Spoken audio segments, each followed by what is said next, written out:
Good morning students. अभी तक आपने पढ़ा प्रेजेंट के बारे में, पूरा पढ़ लिया। प्रेजेंट सिंपल, कंटिन्यूअस, परफेक्ट और परफेक्ट कंटिन्यूअस। आज हम पढ़ेंगे पास्ट सिंपल के बारे में। पास्ट का टेंस है पास्ट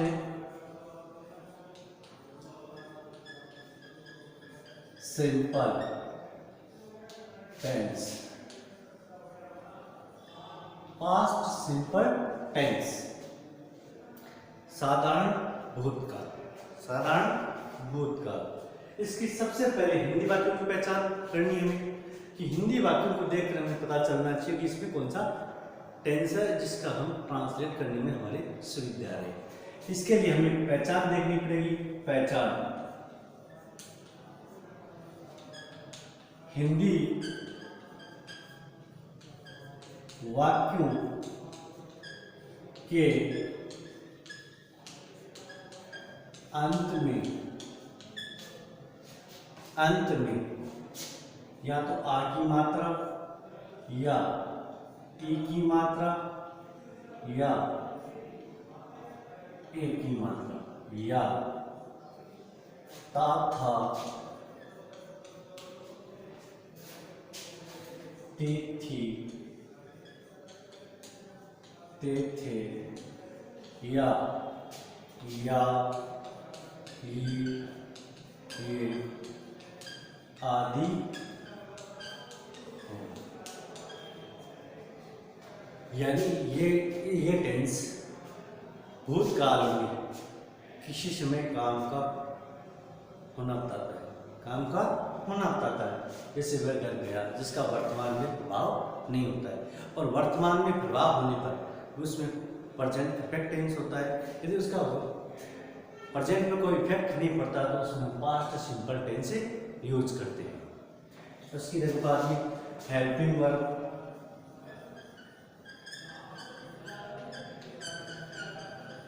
हेल्पिंग वर्ब में एकमात्र डिड। क्या है? डिड। डिड के बारे में देखो। Did is not used in affirmative sentence।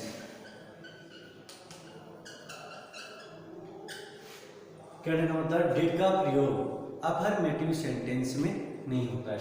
Did is not used in affirmative sentence. Did is used, अगला पॉइंट लिखो उसका। Did is used in negative and interrogative sentence। Interrogative sentence।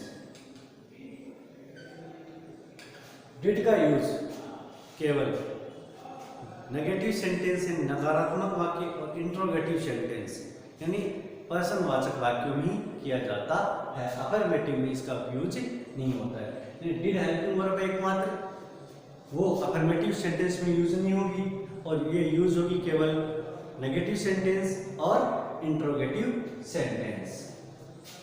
उसके बाद में मैन वर्ब।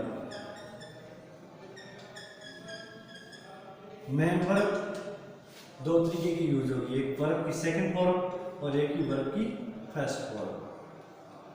तो V2 लिखो। V2 कहाँ use होगी? V2 is used in only affirmative sentence.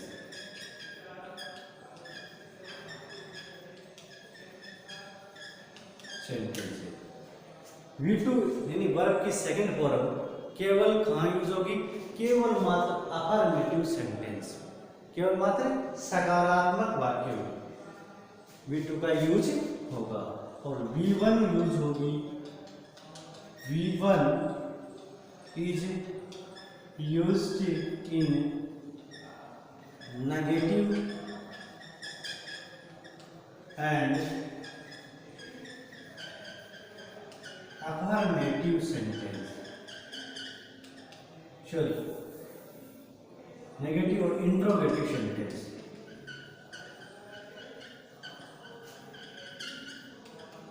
Negative sentence कहने का मतलब है कि डिड है, डिड आएगी वहां वर्ब की फर्स्ट फॉर्म आएगी. डिड जिस वाक्य में, जिस प्रकार के वाक्य में नहीं आएगा वहां V2 का यूज होगा. कहने का मतलब है कि V2 केवल अफर्मेटिव में यूज होगी और V1 नेगेटिव और इंट्रोगेटिव सेंटेंस में यूज होगी.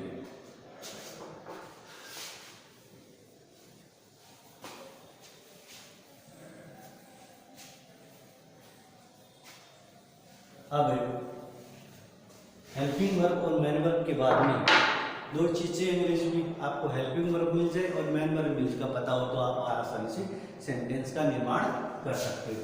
तो सबसे पहले इस कड़ी में हम अफर्मेटिव सेंटेंस लेते हैं.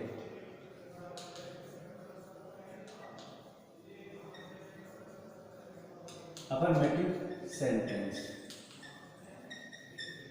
अफर्मेटिव का फॉर्मूला है subject plus V2 plus O या A फुल स्टॉप. यानी सब्जेक्ट चाहे सिंगुलर हो चाहे प्लूरल, इसमें क्योंकि एक ही वर्ब है.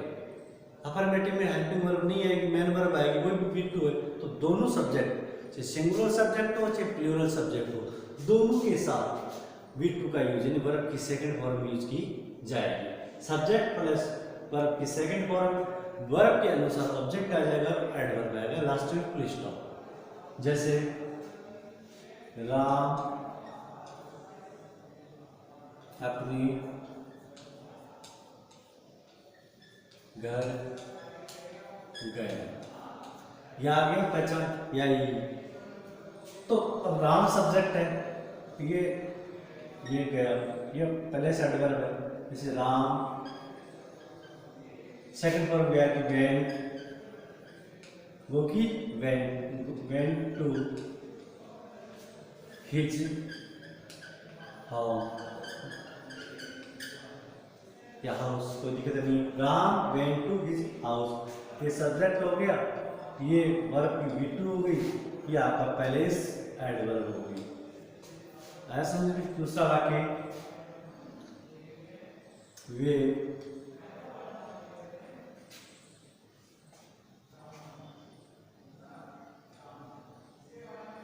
पुस्तकें लिए गए, तो दे ले गए, टुक क्या ले गए, बुक्स. यह आ गया सब्जेक्ट, यह आ गई V2 और यह आ गया ऑब्जेक्ट. कहने का मतलब है यहाँ आपको सब्जेक्ट वर्ब एग्रीमेंट का कोई ध्यान नहीं रखना है, सिर्फ वर्ब की सेकंड फॉर्म यूज करनी है वाक्य यदि वो अफर्मेटिव हो तो. और था के बारे में हम यूज में पढ़ेंगे. अगला सेंटेंस नेगेटिव सेंटेंस.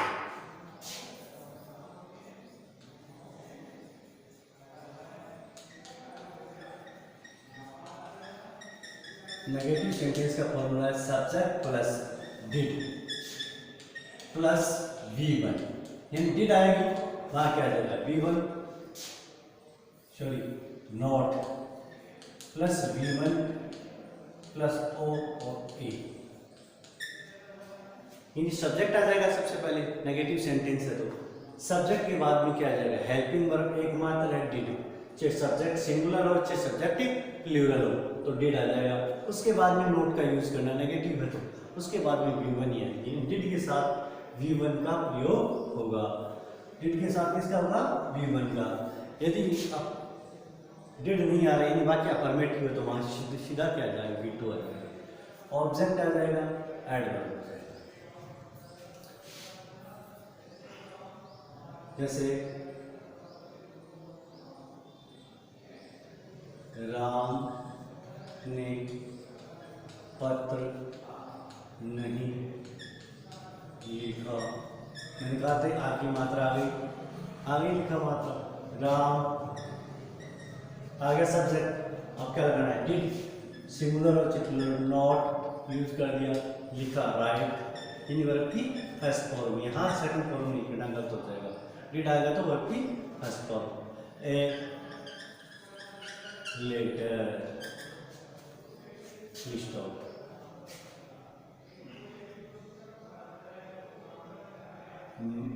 मैंने खाना नहीं खाया। ये देखो, I did not, I did not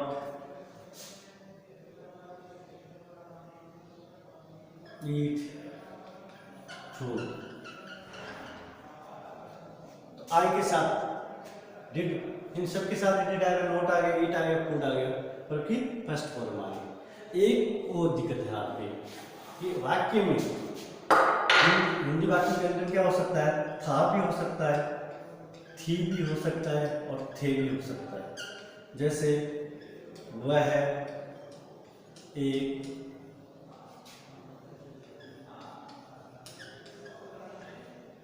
लड़का था या एक राजा था। एक बार एक राजा, ऐसे लिखते हो आप बाकी, जैसे ही। अब आपको क्या करना है, देखो था के स्थान पर क्या करना है, यदि मैन वर्ब नहीं हो तो था के स्थान पर वाज करना है, और थी के स्थान पर भी क्या करना है, वाज करना है, और थे के स्थान पर क्या करना है, कोमा वर्ब करना है। समझ में आया कि वाक्य के अंत में था, थी, थे केवल, और मैन वर्ब नहीं हो, सिर्फ आगे कॉम्प्लीमेंट आ रहा हो, सी आ रहा हो, तो आपको क्या करना है, था और थी के स्थान पर तो वाज करना है हेल्पिंग वर्ब या मैन वर्ब के रूप में, और थे के स्थान पर आपको वर्ब करना है। जैसे ही वॉज ए बॉय। दूसरा वाक्य ले लो, एक बार एक शेर था। देखिए स्टोरी में पढ़ते हो तो once there was a lion. इन इंट्रोडक्टरी सेंटेंस है, इस प्रकार के सेंटेंसों को हम वाज पर ही लगाते हैं। यदि इसको नेगेटिव बनाएंगे तो डिड का प्रयोग नहीं होगा। जैसे नेगेटिव का बता देता हूं ऊपर, यदि इसको नेगेटिव भी करेंगे तो डिड नहीं आएगा।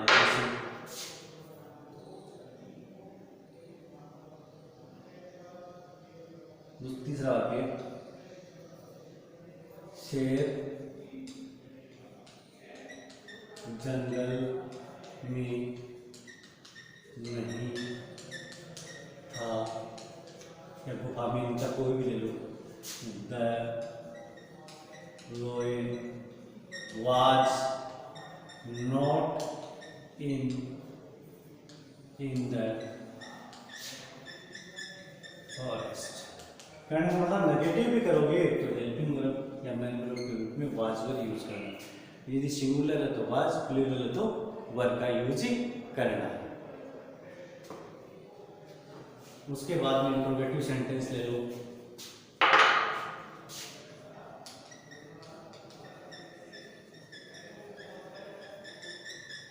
इंट्रोगेटिव सेंटेंस, जैसा कि आप जानते हो दो टाइप के होते हैं, एक यस नो टाइप का, एक WS वर्ड टाइप का। तो पहले ले लो yes no type questions. Formula बन जाएगा इसका, did plus subject, did plus subject plus V1 plus O और A question mark. Yes no type का हो गया। यानी सबसे पहले क्या हो जाएगा, डिड आएगा, हेल्पिंग वर्ब आ जाएगा, उसके बाद में आ जाएगा सब्जेक्ट, सब्जेक्ट के बाद वर्ब की फर्स्ट फॉर्म, फिर ऑब्जेक्ट और एडवर्ब आ जाएगी। जैसे क्या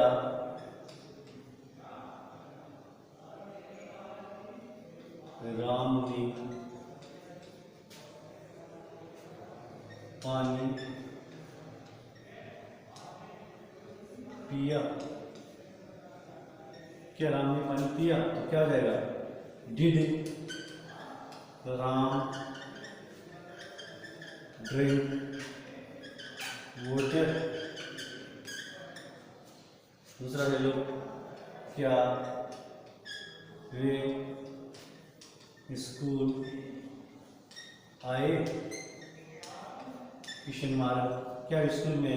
वे सब्जेक्ट है, आपको तो क्या लेना है? डिड क्या वर्ड बाकी के शुरू में? They come to school question mark. समझ में आया कि आपको पहचान देगी यही है। हेल्पिंग वर्ब क्या है? एक मात्र डिड है। कैसे शुरू हो रहा है? शुरू में तो यस नो टाइप का है। शुरू में क्या वर्ड है? तो क्या कौन सा? यस नो टाइप का। तो आपको डिड लगा दिया, फिर सब्जेक्ट लिख दिया, बाद में मतलब की फर्स्ट फॉर्म आ गई और ये पहले से एडवर्ब आ गई। अब डब्ल्यूएच वर्ड वाले देखो।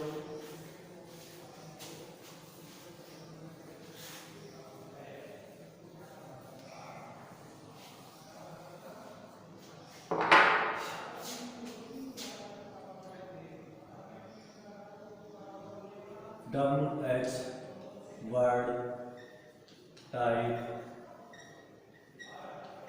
क्वेश्चंस। इन WH वर्ड टाइप के वाक्य। तो WH वर्ड काम से विदित है।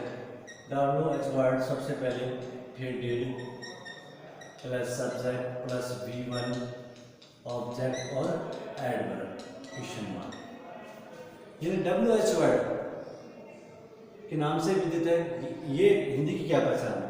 हिंदी वाक्य के सब्जेक्ट के बाद, इनका शुरू में क्या आएगा? सब्जेक्ट आएगा। सब्जेक्ट के बाद विप्रश्नवाचक शब्द हो, कोई भी प्रश्नवाचक शब्द जैसे क्यों, कैसे, कौन, कब, कहाँ, क्या, ये वर्ड सब्जेक्ट के बाद में तो आपको WH वर्ड से बनाना है। दोबारा सुन लेना कि WH वर्ड है जो हिंदी का, वो सब्जेक्ट के बाद में। इसमें क्या हो रहा था पहले वाले में? जो क्या शब्द हो बाकी के सब्जेक्ट से पहले था, इसमें क्या होंगे? बाद में होंगे। तो आपको बाद में होने पर ये फॉर्मूला यूज करना है। ये WH वर्ड बाद में हेल्पिंग वर्ब, बाद में समान है सब्जेक्ट V1 ऑब्जेक्ट और एडवर्ब। जैसे उसने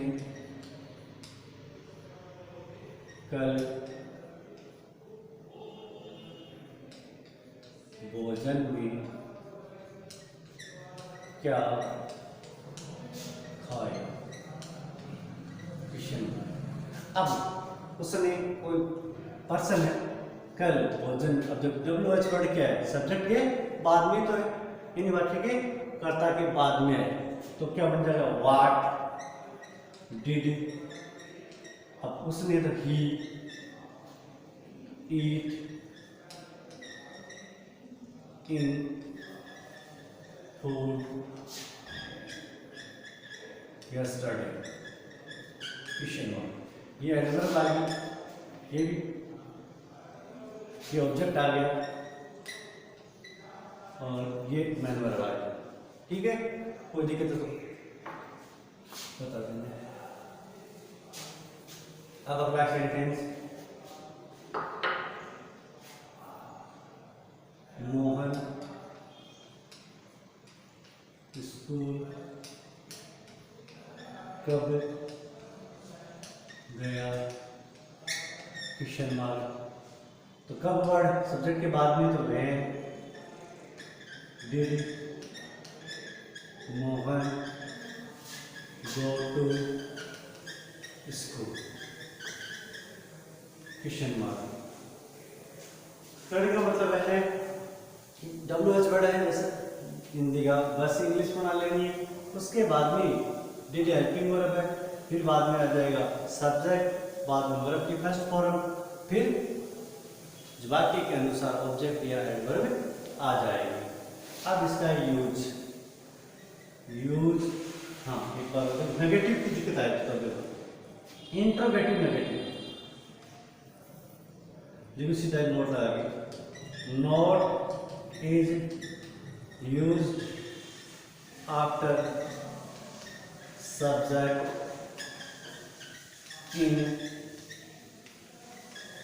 इंट्रोगेटिव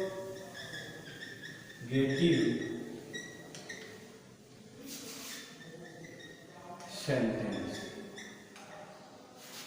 इंट्रोगेटिव नेगेटिव सेंटेंस।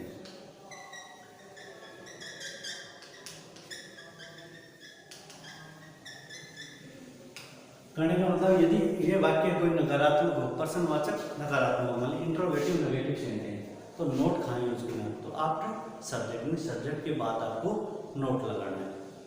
जैसे एग्जाम्पल, वह घर क्यों नहीं आई, क्वेश्चन मार्क। तो क्यों का वर्ड क्या हो जाएगा, वाई डिड सी नोट लगा देना इसके बाद। इन सब्जेक्ट के बाद में क्या हो जाएगा, नोट आ जाएगा। Not come to home, question mark. आगे समझो, वाई बाद में डिड आ गया, बाद में सब्जेक्ट आ गया, नोट आ गया, और उसके बाद में वर्ब की फर्स्ट फॉर्म आ गई।